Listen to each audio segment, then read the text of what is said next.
አክብሮታዊ ሰላምታዬ በያላችሁበት የምድር ዳርቻ ሁሉ ይድረሳችሁ። ሰላም ጤና ይስጥልኝ ክቡራትና ክቡራን የዩቲዩብ ቻናል ቤተሰቦች እንደምን ቆያችሁ?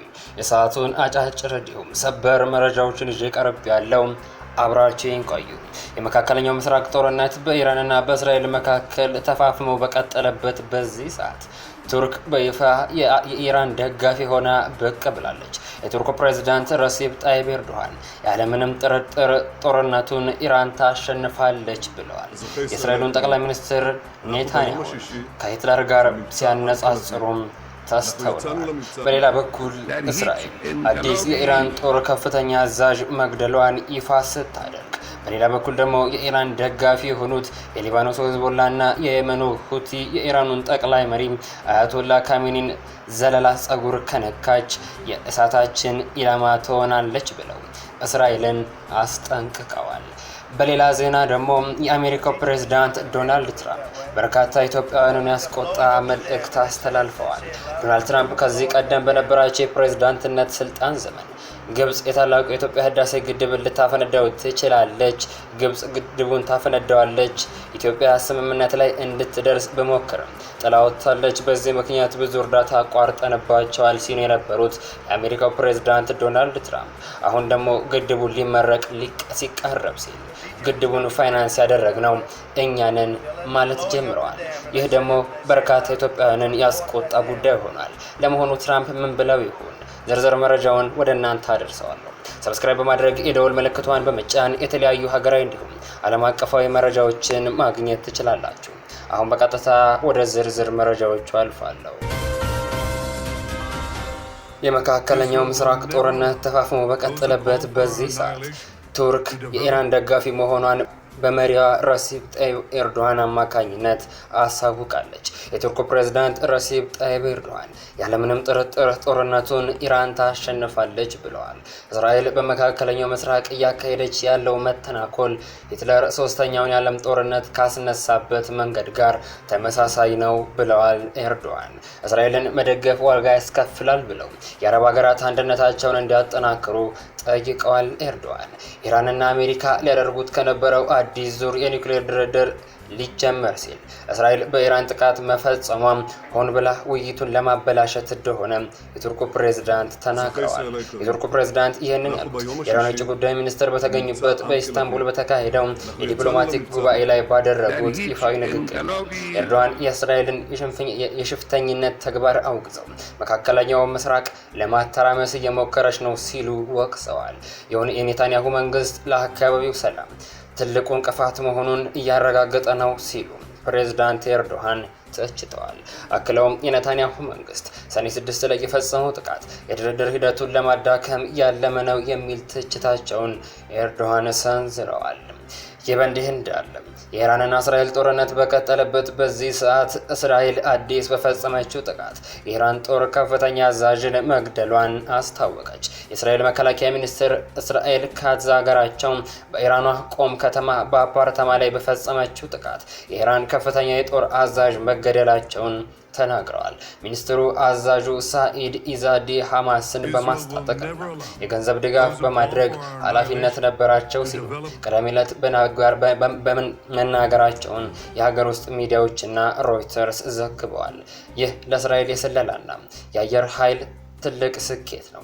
ፍትህ ለተገደሉትና ለታጋቾች የእስራኤል ረጅም ክንድ ጠላቶቿን ሁሉ ይደርሳል ብለዋል።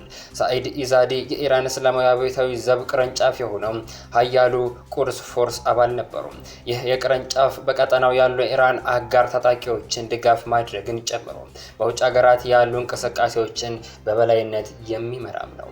ይህ በእንዲህ እንዳለ የኢራኑን ጠቅላይ መሪ አያቶላ ካሜኒን አንድ ጸጉር ብትነኩ የእሳታችን ኢላማ ትሆናላችኋል።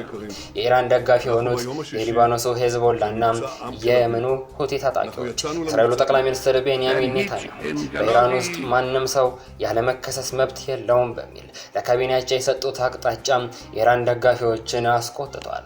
ይህ የኔታንያሁ ንግግር የእስራኤል እንቅስቃሴ የኢራንን ጠቅላይ መሪ አሊ ካሜኒን ጨምሮ በኢራን አገዛዙ ውስጥ ከፍተኛ ባለስልጣናትን ሊያጠቃ እንደሚችል ግልጽ ማሳያ ነው ተብሏል። ታይምስ ኦፍ እስራኤል እንደዘገበው የእስራኤሉ ጠቅላይ ሚኒስትር ቤንያሚን ኔታንያሁ በእስራኤል የካቢኔ ስብሰባ ላይ ባደረጉት ንግግር በኢራን ውስጥ ማንም ሰው ለመከሰስ መብት የለውም ብዬም ግልጽ መመሪያ ሰጥቻለሁ ብለዋል። ይህ ንግግርን የሰሙ የኢራን አብዮታዊ ዘብ ጠባቂዎች የኢራን ጠቅላይ መሪን ለመግደል ሙከራዎችን ማድረግ እስራኤልን ዋጋ ያስከፍላል ብለዋል ሲል ተስኒም የዜና ወኪል ዘግቧል።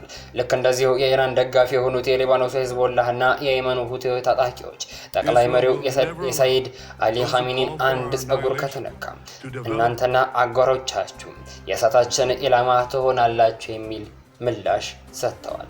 አክለውም በቀጠናው ምንም አይነት አስተማማኝ ቦታ አይኖራችሁም ማለታቸውን ኤቢ የዜና ወኪል ዘግቧል። ተንታኞች የቀጠናው ውጥረት እየተባባሰ መምጣቱን ተናግረዋል። በሌላ ዜና ደግሞ የአሜሪካው ፕሬዝዳንት ዶናልድ ትራምፕ በበርካታ ኢትዮጵያውያንን ያስቆጣ መልእክት አስተላልፈዋል። ዶናልድ ትራምፕ ከዚህ ቀደም በነበራቸው የፕሬዝዳንትነት ስልጣን ዘመን ግብጽ የታላቁ የኢትዮጵያ ህዳሴ ግድብን ልታፈነዳው ትችላለች፣ ግብጽ ግድቡን ታፈነዳዋለች፣ ኢትዮጵያ ስምምነት ላይ እንድትደርስ በሞከረም ጥላ ወጥታለች፣ በዚህ ምክንያት ብዙ እርዳታ አቋርጠንባቸዋል ሲሉ የነበሩት የአሜሪካው ፕሬዝዳንት ዶናልድ ትራምፕ አሁን ደግሞ ግድቡን ሊመረቅ ሲቃረብ ግድቡን ፋይናንስ ያደረግነው እኛ ነን ማለት ጀምረዋል። ትራምፕ ለመጀመሪያ ጊዜ ፕሬዝዳንት ሆነው አሜሪካን በመሩበት የስልጣን ጊዜ በህዳሴው ግድብ ጉዳይ ኢትዮጵያና ግብጽ ስምምነት ላይ እንዲደርሱ አድርጌ ነበር። ኢትዮጵያ ግን ስምምነቱን ጥላ ወጣች። ያን ግን ማድረግ አልነበረባትም። ትልቅ ስህተት ነው የሰሩት። በዚህም ብዙ እርዳታ አቋርጠንባቸዋል። ለስምምነቱ ተገዢ እስካልሆኑ ድረስ ያን ገንዘብ መቼም አያገኙም ብለው ነበር። ውሃ ወደ ናይል ወንዝ እንዳይፈስ የሚያቆም ግድብ ነው የገነቡት። ግብጽ በዚህ ብትበሳጭ መኮነን የለብንም። ስምምነቱን ኢትዮጵያ አፍርሰዋለች። ግብጽ በዚህ ሁኔታ መኖር አትችልም። ግብጽ ግድቡን ልታፈነዳው ትችላለች። ግብጽ ግድቡን ታፈነዳዋለች የሚል ንግግርም ተናግረው ነበር። እኚሁ ራሳቸው ፕሬዝዳንት አሁን ደግሞ ግድቡን ፋይናንስ አርገናል የሚል ነገር ይዘው መጥተዋል። ፕሬዝዳንቱ ትናንት ሌሊት በትሩዝ የማህበራዊ ትስስር ገጻቸው ላይ አንድ ጽሑፍን አጋርተው ነበር። አጠቃላይ ጽሑፉ በተለያዩ ሀገራት ሰላም ስለማስፈን ስለሰሯቸው ስራዎች የሚያትትና ለሰሯቸው ስራዎች ግን የኖቤል ሰላም ተሸላሚ መሆን እንዳልቻሉ በመግለጽ የሚያማርር ነው። በዚህ ጽሑፋቸው በግብጽና በኢትዮጵያ መካከል ሰላም እንዲጸና አድርጌያለሁ፣ ግን የኖቤል የሰላም ሽልማት አልተሰጠኝም ብለዋል። የግብጽና ኢትዮጵያን ጉዳይ ያነሱትም በቀጥታ ከታላቁ የኢትዮጵያ ህዳሴ ግድብ ጋር በተያያዘ ሲሆን ትራምፕ ኢትዮጵያ እየገነባች ያለው ግዙፍ ግድብ በጅልነት በአሜሪካ ፋይናንስ እየተደረገ ነው። ይኸው ግድብ ወደ ናይል የሚፈሰው ውሃ በከፍተኛ ደረጃ እንዲቀንስ የሚያደርግ ነው ብለዋል። አወዛጋቢው ፕሬዝዳንት በተለያየ ጊዜ ምንም ማስረጃ የሌላቸውና ተጨባጭ ያልሆኑ መረጃዎችን በማቅረብ ይታወቃሉ። ታላቁ የኢትዮጵያ ህዳሴ ግድብ ከመነሻው ጀምሮ ሙሉ በሙሉ በሚባል ደረጃ በኢትዮጵያውያን ላብና ሀብት የደም ዋጋ ተከፍሎበት ጭምር በህዝብ መዋጮ መንግስት በሚመድበው በጀት የተገነባ እንደሆነ የዓለም ህዝብ የሚያውቀው ነው።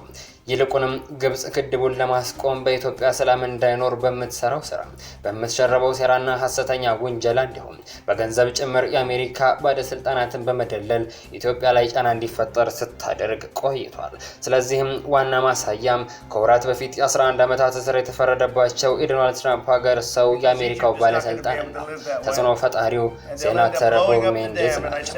ሰውየው የኢትዮጵያ ላይ ጫና እንዲደረግ ከግብጽ ጉቦ ሲበሉም የግብጽን ጥቅም ለማስከበር ከግብጽ ብዙ ብር ሲቀበሉ እንደነበር ተረጋግጦና በሌሎችም የሙስና ወንጀሎች የ11 ዓመታት እስር በሀገራቸው ፍርድ ቤት ተፈርዶባቸው ነበር። ክቡራን አድማጮች ለሳቱ በታደምጧቸው መልካም ናቸው ያልኳቸው አጫጭርና ሰበር መረጃዎች እነዚህን ይመስላሉ። ከጥቂት ሰዓታት በኋላ በሌሎች አዳዲስ መረጃዎች ተመልሰን እስክንገናኝ በያላችሁበት የምድር ዳርቻ ሁሉም ያማረና የተዋበ ጊዜ እንዲሆንላችሁ ተመኘው።